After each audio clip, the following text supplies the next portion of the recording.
Hello students, today we are going to perform a practical to identify the presence of cation and anion in a given salt based on your syllabus. But before starting this practical, let me clear you one thing, the substances or the apparatuses which we are using to perform this practical. Here you can see this blue color,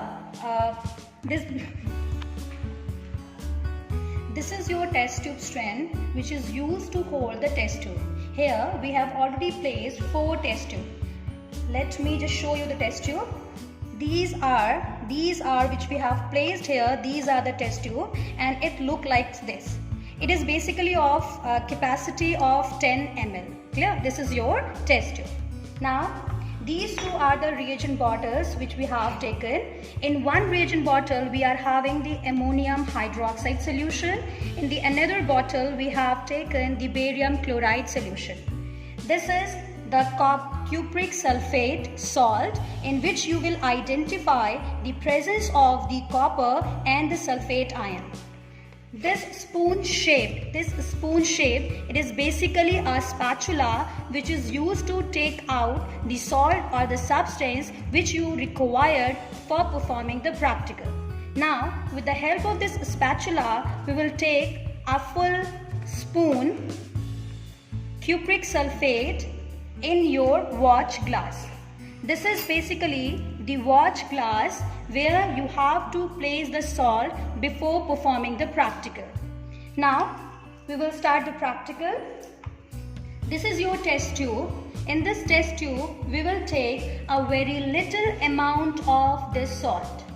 Very little amount of this salt. After taking salt in this test tube, we will prepare the aqueous solution. We always required an aqueous solution to identify the presence of the ions, because in the aqueous solution these salts will dissociate to produce their respective ions. Now you can see here, this is the aqueous solution of cupric sulfate which has been prepared by dissolving very small amount of water just only to dissolve the salt present in the test tube. Now to this aqueous solution we have to add the ammonium hydroxide in very little amount, and then you will observe the change.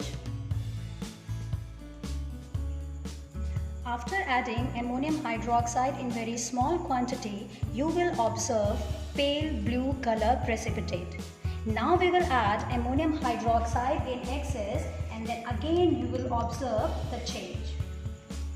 When you add ammonium hydroxide in this pale blue colored precipitate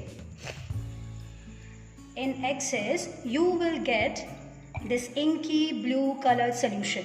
Now this inky blue color solution is because of formation of the soluble complex, that is tetramine second sulfate. Clear? Now this blue color solution indicates the presence of the copper ion in the salt. This is how we can identify the presence of the cation in the given salt.